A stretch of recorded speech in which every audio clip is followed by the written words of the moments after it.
yamde sappo e go'o silmaji capantati Ankara to Turki yamde jetti silmaji capantati do Dakar odo saha woni wakkati nantinde on kabaruji di Abdoulaye Dikko toɓɓe mawɗe kabaruji meɗen ndi limore yimɓe mayɓe an jokke ɓeydade fa han e dimbagol leydi yonta ƴaɓɓine nde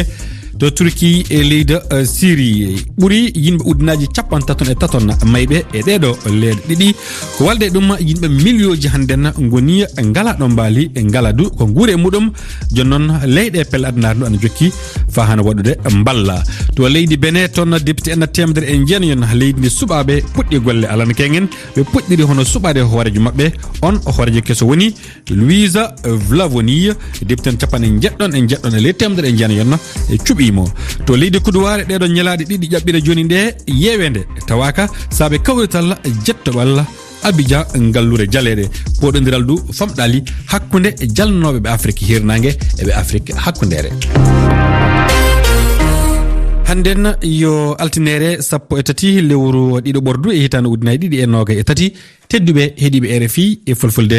onon e jaam en puɗɗiran kabaruji ɗi to Turki e leydi Syrie e ɗeɗo leere ɗiɗi fa hande gottale limude e yimɓe mayuɓe e dimbagol leydi e yontere ƴaɓɓine nde e ɗeɗo ñalaɗe ɗiɗi ɓuuri yimɓe uddinaji 33 mayuɓe ana ɓaɗi du yimɓe uddinaji temedere e barmuɓe ko walde ɗum yimɓe millioji goni hannden e leydi Turki e Syrie ɓe ngala ɗo mbaali ngala du ko guuri e muɗum e leydi tiɗallaji e torraji leyɗe pelle adnar ndu ana jokki fa hanna wallude ɗe leyɗe ɗiɗi jantore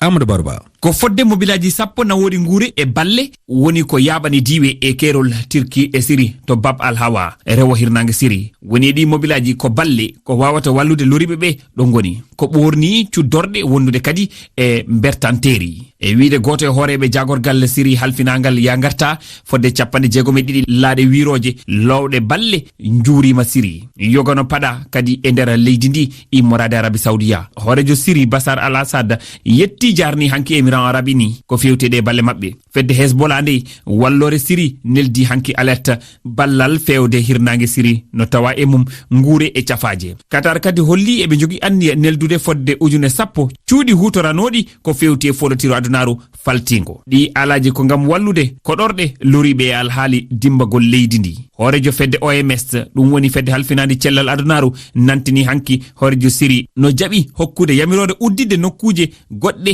gonɗe e kerol ngol gam nawugol balle fewde e rewo hirnangue Syrie e toon ɗen ɗon leyɗe Asie keddotoɗen ɗum woni jokka e hakkude Palestine e leydi Israël kulol pade fitnaji ɓeydo e tewtude ɗum hono yalla deƴere ana heeɓe e ɓiɓɓe leydi Palestine du keɓa ndeno ɗum saabi hono noddano ɗum Mahmoud Abbas ardiɗo Palestine waɗi fewde e leyɗe pelle kala tinno balla ndenago e deƴere ɓiɓɓe leydi Palestine kanko Mahmoud Abbas mo waɗi ɗum noddandu wakkati nde tawa hono omo e batu dental du e leyɗe arabe batu hono to Caire lamorde e leydi Égypte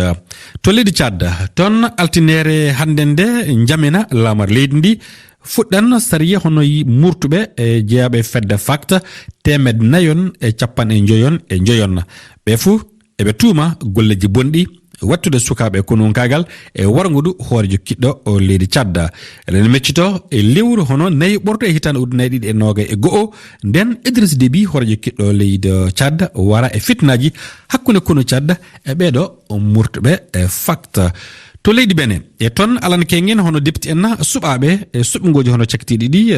jooɗiki mbiyanna nden wonde ɓe puɗɗi golle e le majjum biyeteɗo Louise Vlavonu kañum woni cuɓaɗo so waɗa hoorejo ɓeɗo député en leydi Benin e le majjum hono sellidu gilla duuɓi kurɗi hanka sen député en lundiɓe du tawama lendu suudu député en leydi Benin jantore Hammade Adamou députéɓe hemre e jeenayo ɓe fu woni notiɓe no dore Kossi Barthélemy ɓuruɗoɓe duuɓi e dow kamɓe laatiɓe députéɓe cuɓaɓe noon no suudu sarɗiju nder leydi Benin hokkiri lawol ɓe pooɗi taw fowtago dow bonanda gaɗɗo nder leydi Benin fawe coore Dassazoumé gaɗa majjum députéɓe nayo ka wonno kano ndu ko hokki kittaje muɗum jungo ñamojo maɓɓe dow maɓɓe minisiji tato e dow Joseph Diogbenou laatinoɗo arnoɗo suudu sarɗiju nder leydi Benin fawe coore cour constitutionnel dow majjum himɓe ɗiɗo woni resoɓe ɗereji muɗum e dow pila oreɓe ardotoɓe e dow nuɗo suudu Louis Vlavonu hoorejo kiɗɗo e Viviane Tama tawdaɗo kanum du e dow liccallum ndiyankaku nder leydi Benin dow parti les démocrates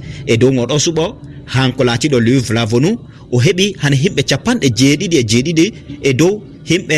hemre e jeenayo. Viviane Tama heɓi himɓe 30. Louis Vlavonu kan wonno fa hande kokkaɗo ardangal e dow suudu sarɗejo nder leydi Benin hooreɓe députaku e dow tulol jeenayabol. Hammadi Adamu, Cotonou, RFI. to leydi Burkina Faso ton fitnaji ana jokki fa hane fewde e civil en jamma aljumare ƴaɓɓine nde ñakata civil en 10 e ɗiɗon waraɓe e jeegom woɓɓe du barmuɓe ɗum waɗi e hippagol ngendi Sana Kadougou commune Kombori banggue rewo nayade hirnangue leydi ndi e wisede cefiɗo e dow jeyde AFP ngendi ndi foof sumama gila nden nde aljumare nde du yimɓe puɗɗi eggude e yaltude e leyya ndi ngendi beteɗan kengen sara ɗon tan ngendi hono noddirtendi yaran kañum du hippama tafa noon laaɓal timmugal naalu limore timmude heɓaka hono e torraji e gaɗɗi e leyya e ngon wuro to leydi Mali dental sema ngal dental ɗe pelle joguide kaɓorde banggue funnangue leydi Mali holli mette muɗum mette e dow hono kongi goto e jeeyaɓe fedde CNT ɗum woni hono ɓeɗo dariɓe darde député en laamu faddewo Mali e wi on ɗum woni Amadou Albert Maïga hono konunkoɓe leydi Mali ana gondi e lalilalla ko ɓoyatade puɗɗana golle yallan ɓamta ngallure e kidal nde wonde jungo murtuɓe gilla ko ɓuuri duuɓi sappo gartan Amadou Baroba waɗani en janto ko e nder vidéo jaltinaɗo e nder Facebook Amadou Albert Maïga goto e terɗe laamu faddewo Mali holliti wonde kono Mali fuɗɗi tan ko lelata golle mabɓe gam ɓamtude nokkure kidal rewo leydi ndi feddere ndi nde pelle joguiɗe kaɓorde na wiye SEMA coordination des mouvements de l'Azawad holli mette mabɓe ɗi konguɗi o hoorejo e wiide mabɓe ɓe ceenna leyɗele adunaru ndu e ɗi konguɗi Amadou Albert Maïga nantini wonde ala kulli halin kidal heɓte e juuɗe ɗe goni ɗe o ɓeydi wiide ko Fransi wallata SEMA renude kidal ɗum ana jokki hayde ɓe immi Mali eɓe jokki wallude murtuɓe SEMA kidal ko nokkure woɗɗorde Bamako lamorde Mali fodde 1,5 kilométre ngal diwal no jogui fayida no feewi e alhaali leydi ndi kidal woni ko e juuɗe fedde SEMA ɗum woni Touareg en jogiiɓe kaɓorde ɓe mbaɗi murtaldu ko adi eɓe keɓa cifodiral jam nambiyen nanodiral e hitande ujunnaji ɗe 15 ɗi konngudi Amadou Albert Maïga ari ko e saaha mbo fittena teska hakkunde fedde coordination des mouvements de l'Azawad e konunkoɓe ardiɓe laamu Mali kono kadi ɗi ngari ko e saaha nde fayre teska ko fewti e cifodiral nambiyen nanodiral jam waɗagal e hitande ujunnaji ɗi e 15 a jarama Amadou Baroba en timminiran kabaruji ɗi to leydi Côte d'Ivoire hirde jettoɓerde noddirtende Abidjan ngallure jaleɗe timmi kikiɗe kengen e to Abidjan e lessude finatawa ɗum woni ngallure nde e ɓurɓe fof hono wawude jalniɗi e leydi Afrique kañum en tawodiri toon e ngal kawrital Abdoul Aziz Diallo ana tawano toon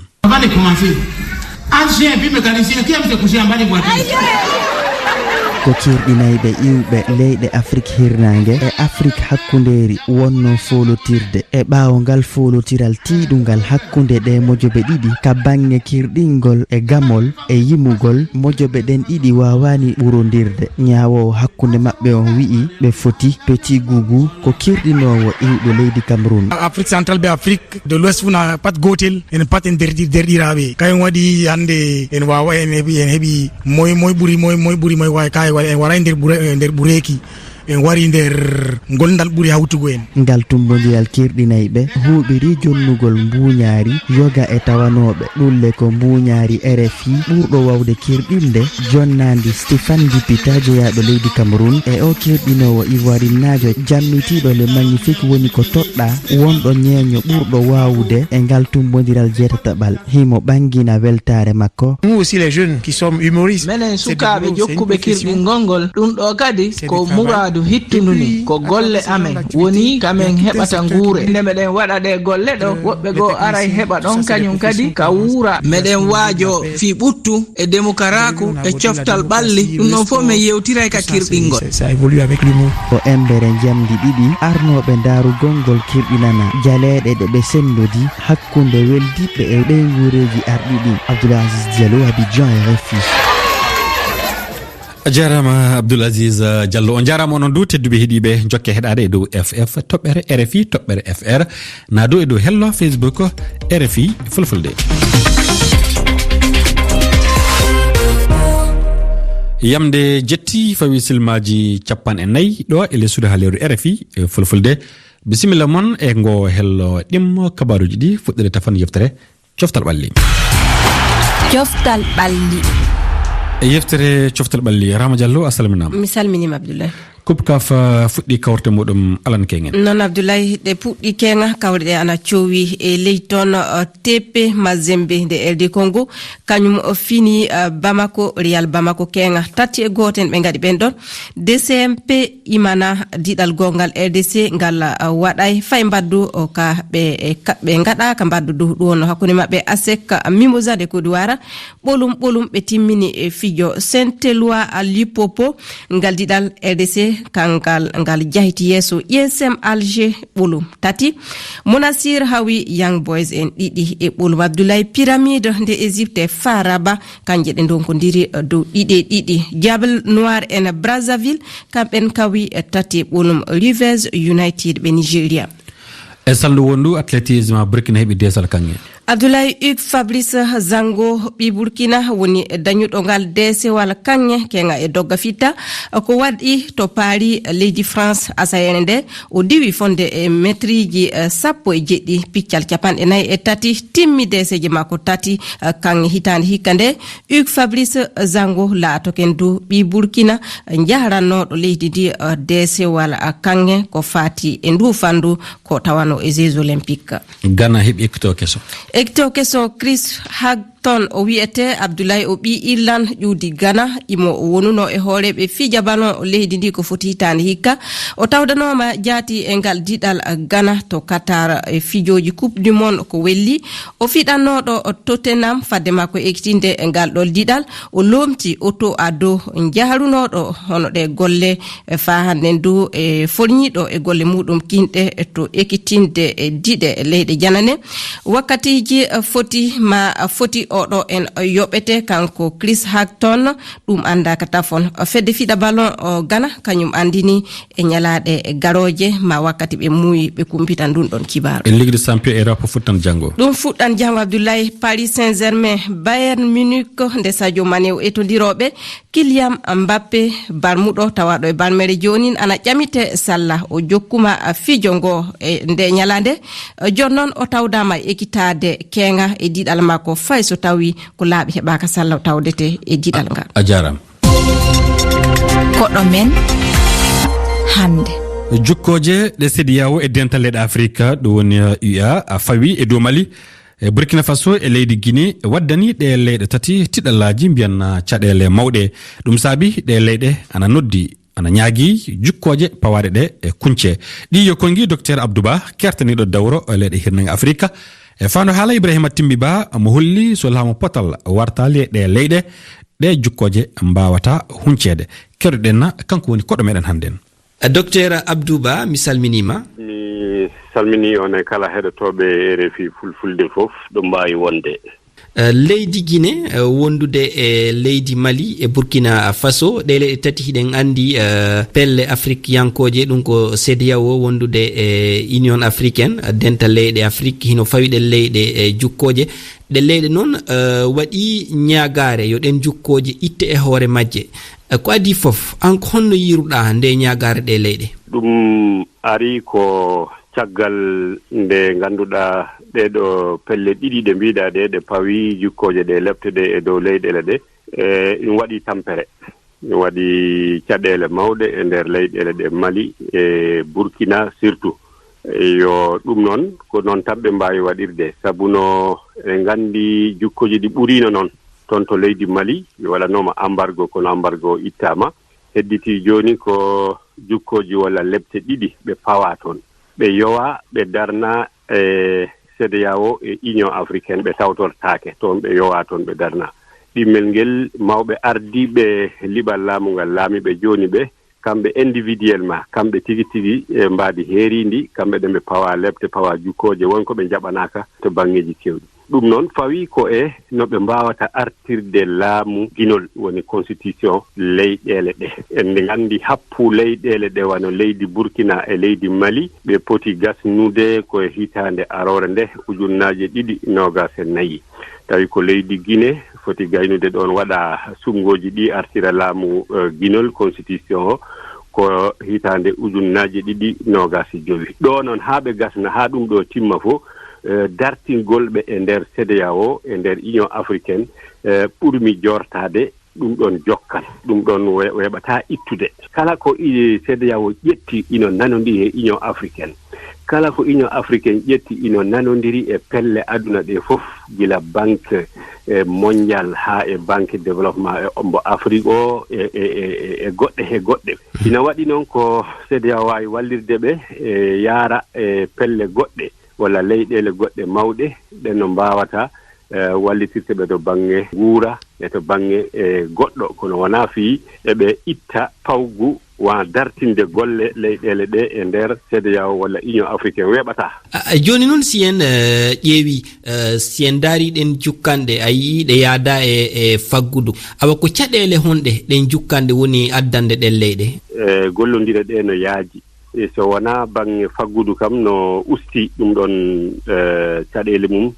andi hay so ko politique o ko geɗe ɗiɗi ɓe ɓuri sattirede geɗe financement geɗe kadi ko wayno technique balle technique financement e renseignement ji andi ko ha situation gonaɗo gonaka ka ɗo en hoolare e ndenagu ala e leyɗele ɗe so tawi hande pewjeteɗe ɗe hen kamɓe ɓe tawetake walla ko ɓe pewjeta ko ɓe ndendani e hoddiɓe mumen ɓe CEDEAO e union africaine peeje ɗe mbawata yultude no hanniri ni ɗum noon ɗen gandi kamɓe kadi kamɓe leyɗele ɗiɗi ɗen fof ɓe bonodiri e leydi France ko leydi France wonɗo ko joganiɓe ko heewi e renseignement ji joni ɓe hucciti faade leydi Russie heɓe yedda kono godal haɓeteɓe Russie ɓen wiyeteɓe Wagner ɓe nani toon ɗum ɗon noon yaadani ko ɓe hawruno fottuno hakkunde maɓɓe leyɗele mawɗe ɗe en gandi kadi no wanno ɗum ko mbiyata G5 on ɗo ɗeɗo leyɗele ɗiɗi fof no tawano hen Mali e Burkina ɗen ɗon koɓe gollodarno koɓe keɓatno ko toon ɗum ɗon kadi natti heɓede ɗum woni caɗele ɗen ɓeydima nguure on satti e tawti hen kadi bange sécurité o no ɓe haɓorta ɗum ni wonata ko weeɓani ɓe namdal sakkitingal docteur Abdouba eɗen andi haalaji kewɗi haalanoma e hoore ɗe pelle Afrique yankoje ɗum ko wanowa CEDEAO wanowa dental leyɗe Afrique innama cembe majje koko usti si en ƴeewi nde ñagare waɗande ɗo ndu noddandu ɗe leyɗe ñagagol yo ɗe jukkande yo ɗe lepte itte hoore maɓɓe ɗum holli ɗe pelle hino mari cembe yaware waɗanode e hoore majje wona wondude ƴiyal wona wondude ƴiyal no yimɓeɓe cikkiri ni sabu andi ko heewi yimɓeɓe paamani gueɗe kewɗe hoɗo ɗum fuɗɗori ha ari ɗo joni CEDEAO woodi ɗo rewi mi jogui kumpite expérience ko heewi e caɗele ko hawri e coup d'état ji e caɗele ko hawri e rébellion ji e noon kadi union africaine ɓe jooɗima ɓe fewji fodde duuɓi eɓe yewta no ɓe wawata haɓorade liɓal laamu e terroriste tagal e wargoji ɗi en ha ɓe ƴetti ɗen ɗon pellite wona ko hoyi en gandi pelle ɗe gonga ɗe daraki ɓe mbaɗani ko ɓe fonno wadde ko fof CEDEAO e hoore mum ko noon kadi union africaine kono eɗen gandi ko e wawa dañde ɓurɗe ɗeɗo hande oɗo ko hedditi kay no moƴƴitinirte kono ɗe jogui sembe sabu so tawi a gollodirani mumen a gollodirta e aduna o fof a gollodirta Nations Unies a gollodirta e pelle goɗɗe walla banqueji mawɗi ɗi e cuuɗi joguiɗi ngaluji mawɗi ɗiɓe yiiɗi wallodirde ɗi en docteur Abdouba mi jarnima sanne mi yetti on jarama Allah wonnan jaam yettama sanne docteur Abdouba kertaniɗo dawro leyɗe hirnangue Afrique kanko wonno koɗo meɗen hannde Abdoulaye Dikko toɓɓe mawɗe kabaruji meɗen altinere hannden 13 lewru ɗiɗo ɓordu e hitande ujunaji ɗiɗi e nogay e tati gonno ko ɓuri yimɓe ujunaji 33 mayuɓe ujunaji capanɗe barmuɓe e millioji duuɓe ngalla ko guuri ngala duɗo mbaali limore bonandaji dimbagol leydi Turki e Syrie ana jokki e ɓeydade sikke walla e wakkati du foof nde limore ana wawi ɓeydade e leyɗe noon e pelle adnar ndu ana jokki waɗude mballa waɗande Syrie waɗande du leyda Turki to leyda Benin toon hono député en temedere en jeenayon leydi ndi suɓaɓe e jonte ƴeɓɓede joni nde puɗɗi golle alana kengen ɓe puɗɗiri hono suɓade hoorejo maɓɓe on ɗon hoorejo kesso woni Louisa Vlavonou tedduɓe on jarama jokke heɗade RFI fulfulde en kaddaɗo e kabaruji ɗi hannden lukkodiran sarti so Allah jaɓi mo yi janngo e yamde jeɗɗi so fawi silmaji 30 e kabarji goɗɗi do RFI fulfulde